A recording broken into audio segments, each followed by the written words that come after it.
Now, Poco made a name for itself as the brand that offered flagship specifications at very affordable prices. This was, of course, the Poco F1. Of late, though, the company has been focusing on the budget segment, especially in India. After the Poco X2, we now have the brand new Poco M2 Pro, which is all set to disrupt the sub 15,000 rupee segment. However, with stiff competition from phones such as the Redmi Note 9 Pro and even the Realme 6 in this segment, can the M2 Pro stand out from the crowd? Let's find out in our review. Now, before we go ahead, don't forget to subscribe to our channel and also hit that bell icon so you're the first to know whenever we push out a new video.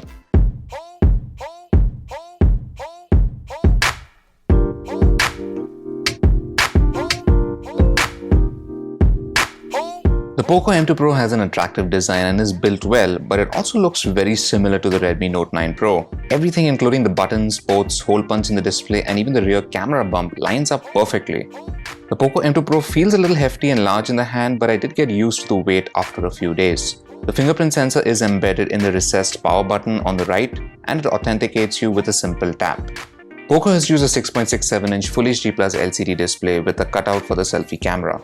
You also get Gorilla Glass 5 on the front, back and the rear camera module. The 60Hz display gets bright and colors are punchy. However, the single speaker isn't very impressive. You can enable software enhancements for audio if you use wired headphones, but there is nothing to boost volume of the speaker.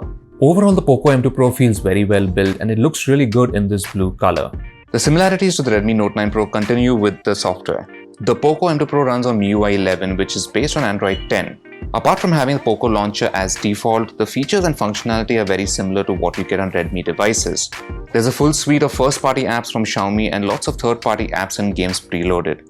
But despite all the stock MIUI apps being present, I was pleasantly surprised to not get any spammy notifications. Certain sections of some apps still push random promoted content, and if you want to get rid of these, you should really check out our video on removing ads from MIUI.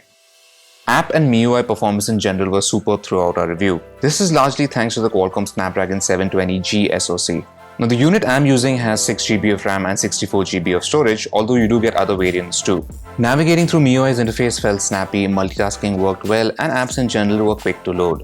Gaming performance was very good too. I played the usual heavy hitters and all of them ran smoothly with good graphics. I didn't really notice any heating issues either.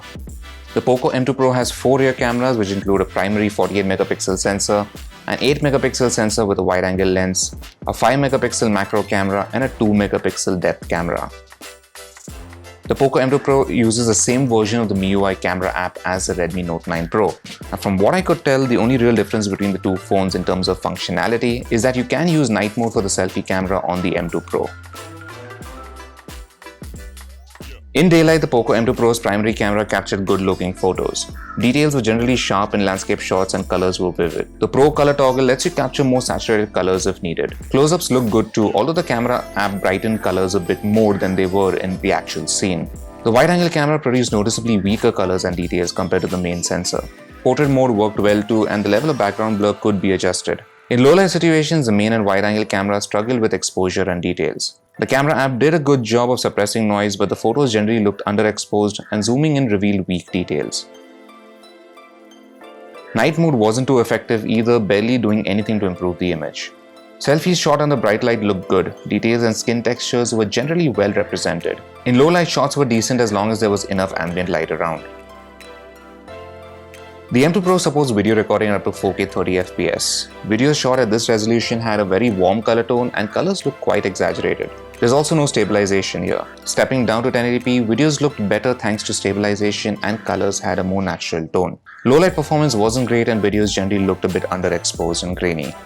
Overall, the cameras in Poco M2 Pro delivered pretty decent results in daylight, however, they did struggle to give satisfactory results in low light. I found the battery life on the Poco M2 Pro to be very good. The 5000 mAh capacity easily lasted for an entire day even with lots of gaming and camera usage. The phone also ran for a little more than 17 hours in our HD video loop test, which was good. The bundled 33W fast charger did a good job of quickly charging the battery. I was able to charge this phone to about 95% in an hour. I think the Poco M2 Pro is a good budget smartphone overall and I have no trouble recommending it.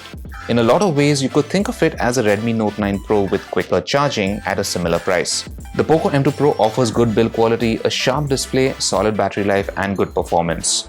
Cameras are not too bad either provided you're shooting during the day. However, unlike the Poco X2, I don't see the Poco M2 Pro disrupting the sub 15,000 rupee segment since it's so similar to the Redmi Note 9 Pro, which has been selling in the market for a while now. The Realme 6 continues to be a solid alternative as it's still the only phone with a 90Hz display. So that was our review of the Poco M2 Pro. Let us know your thoughts in the comments below, and as always, for everything tech, log on to gadgets360.com.